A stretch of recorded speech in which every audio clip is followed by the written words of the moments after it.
All right, in this video, I want to go ahead and create the currency class or the gold or whatever you call it. I'm just going to call it cash, I guess, or better, yeah, I'll do gold. So that way it's just, it's pretty self-explanatory.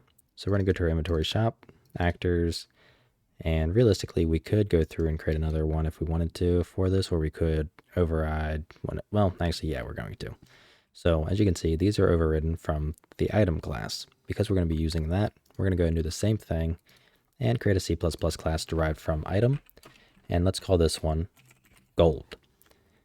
Let's go ahead and create that class. And of course, it's going to launch Visual Studio. So go away and I'll see you when it's done. There we go. So I'm going to go ahead and close that back down, go back to Rider, and here's our gold. So currently, as you can see in our structs.h, we want to make a change, but I'll do that here in a second. So we have our gold.h, gold.cpp. If we look at our food.h, pretty much the only thing we're doing is the remove food value and all that, but we're overriding the use function. So we're going to copy where we override the use function. So let's make a public section and paste it on in. I also want to go ahead and add up a constructor and forward declare our inventory shop character.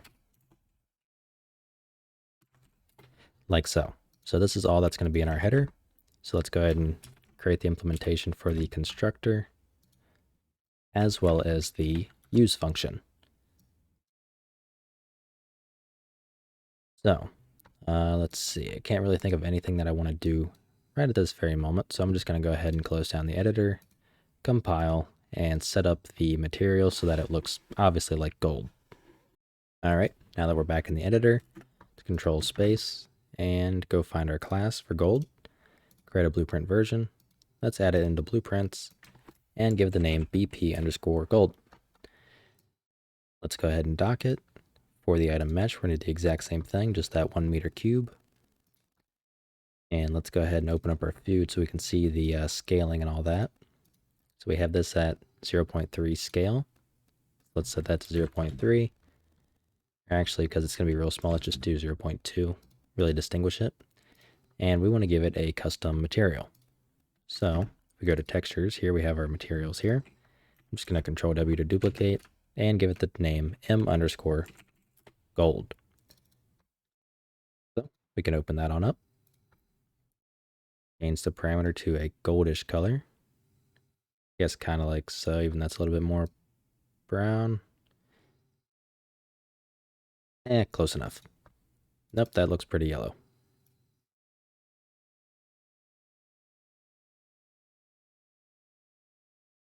Yeah, I'd say that's sufficient. So now I just want to set this to M_gold, compile, save, and I'll drag just one out, or I'll do two out into the world, like so. Now we have our gold. So I want to add a gold image to this, so that way when we, pick it up in our item data, we can see that it's obviously gold. Yes, that's what I forgot to do. So I want to set the item class to have a default value for gold. So we're going to have to make sure we go through and do that as well. So in our .cpp, well, actually, if we look at our food.cpp, you can see what we're doing right here.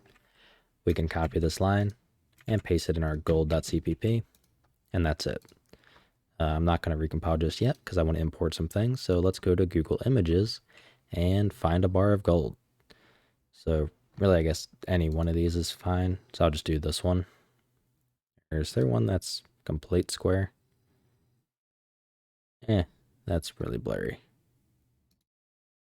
900 by 900, that'll work. So I'm just going to copy the image. And what am I doing for these textures? So I'm doing 256 by 256. So I'm just going to go to paint.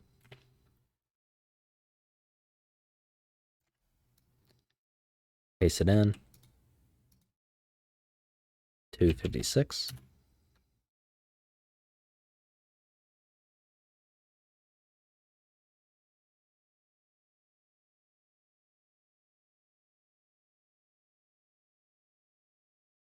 Okay, so that brings that in like so. I don't know exactly. All right, screw it. I'm going to GIMP. I don't fully understand Paint. Alrighty, can paste it on in. Let's set the scale image to 256. Scale it. Export it out, and I'm just going to do gold. So I named these all the same. Yep. So we're just going to do gold, export it out. And here it is. Alrighty, let's drag this on in. We now have our bar of gold. We can set that as the texture. And we can actually go ahead and change this one to gold as well for the item class. Compile, save. Now when we pick it up, we have bar of gold and our medkit. So one thing I want to do is when we click our bar of gold, for example, I want to make it so we can have more than one when we pick it up. So this kind of goes for any item, I guess. So if we wanted to have we can pick up a stack. So because obviously you might not be picking up, just $1. You might be picking up $5, 500, or however many ruples in Tarkov, that kind of thing. We want to have that ability exposed to us. So if I click on this cube here, for example, or this guy, go to details, I don't think I exposed that. We want to go to our item.h, find our item data. We have edit defaults only.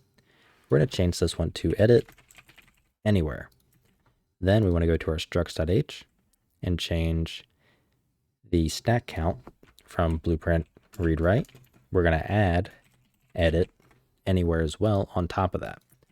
So now we save those. Let's recompile and relaunch.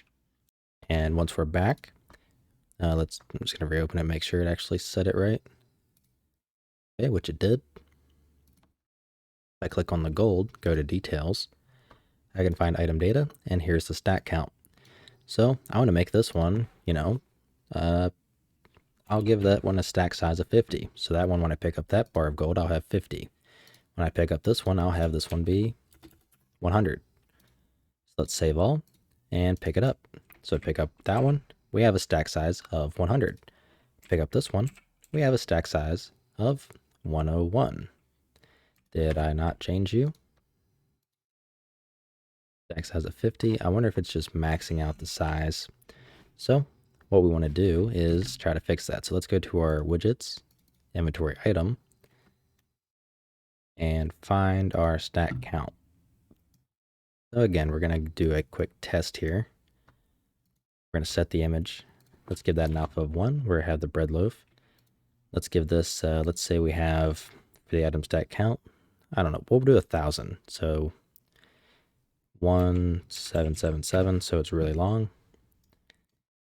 And let's move this over. So we can have a max of, 9,000 or 9999. But if we wanted to have 10,000, I guess realistically we could move this in the center and it wouldn't. Yeah, let's actually do that. I think that might look a little better. So I didn't really think about the height dealio. But anyways, let's anchor this to the center bottom. Reset the location. Set the alignment to be 0.5. And do 100. So let's see, what's the size box? So we're at 100 by 100. So having it at 100 obviously works. And then I want to move the justification to the center. So the text is, or the values are always going to be here. Now let's again remove the text and set the alpha for the image to be the 0 again and test it. So we pick it up. We have 100. Pick this one up. We have again 101. So we are having an issue there. We are not adding the stack size appropriately. So we need to go to our inventory, graph, find our update, and let's see here. So we go through by being blind. Okay, go through, we don't want to remove. We go through, we want to update. So if the item class is valid, we call update item. And what update item is doing Text block, item stack count. If it's greater than 0. Okay, I feel like I'm getting myself confused here. I'll update item. We go through, blah, blah, blah. We're going to be false in this case. We loop through it. We cast to the inventory. We see if the item class is equal to the what? What are we equal to?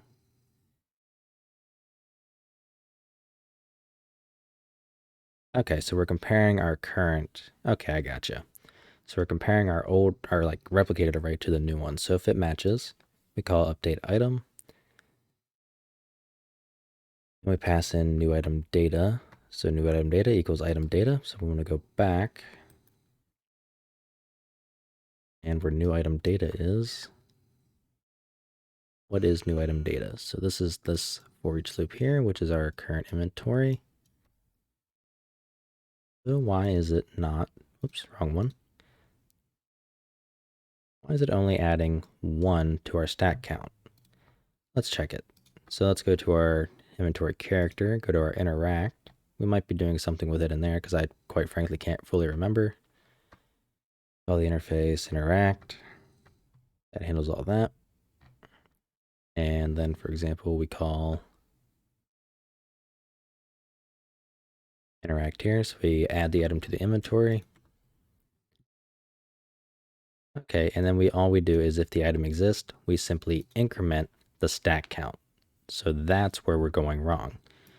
So what we want to do is check and see what the actual stack count is. So if that item stack count is greater than, 1, we add it in bulk.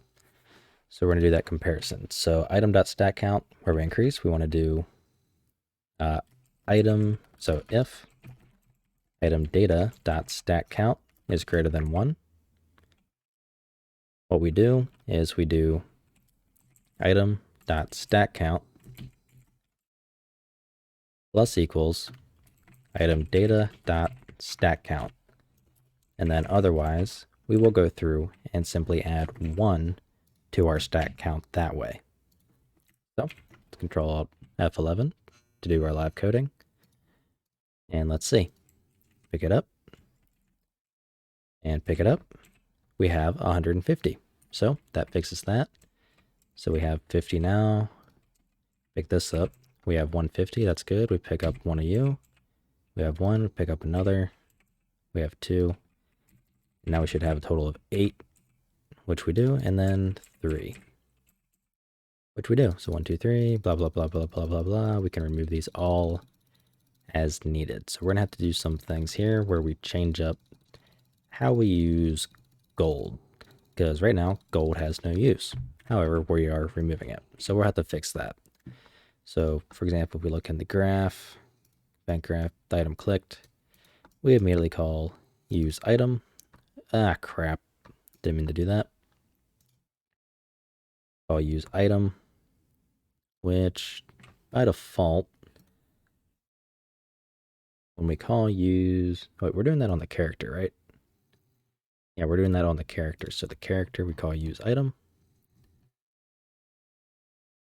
wherever it may be. If it's valid, we have authority, blah, blah, blah. Otherwise, we call item use. And in this case, we're just by default subtracting from the stack count. So what we can do is we can do a check and see if this item is cache. We don't really do anything with it.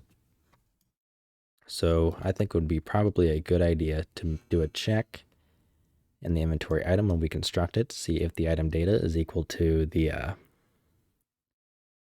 I'll just do pseudocode, is equal to gold. Then we want to still have the button be enabled, but we don't want to have it be clickable.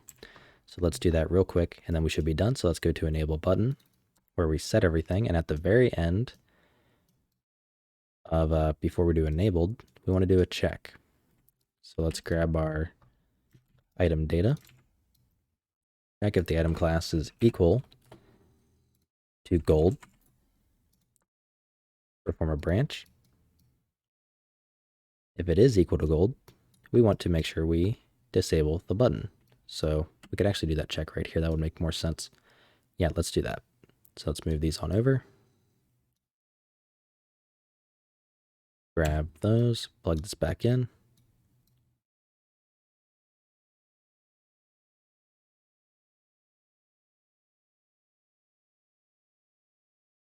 All right, so if the item class is equal to gold, we want to not disable the button. So if it's false, then we want to disable the button, or sorry, enable the button, my bad. So if it's not equal to gold, we set the visibility to visible for the button so we can use it. And then if it's true, we just jump right on over and set it the rest of the information. So now we should no longer be able to click on our gold to use it. We can click here, but we cannot click our gold. So we have gold in our inventory, but we cannot click it to drop it. Or use it, sorry. So this is where you would add functionality to like drop items and stuff like that, so you could drop your gold. But we are officially, I think, completely done with everything related to inventory and inventory items. We now have our gold that we can use with our shop. So now we just have to create our shop. So that's going to be what we start on the next video. So I'm going to stop this one here. If you like what I'm doing and you want to help support me, you can find a link to my Patreon down in the description below, where I have a Team Deathmatch series just for Patrons, as well as you get early access to pretty much all of my videos, such as this one. If you have any questions or anything like that, feel free to join my Discord that's also linked down below, and I'll try to help you out. So, I'll see you in the next video.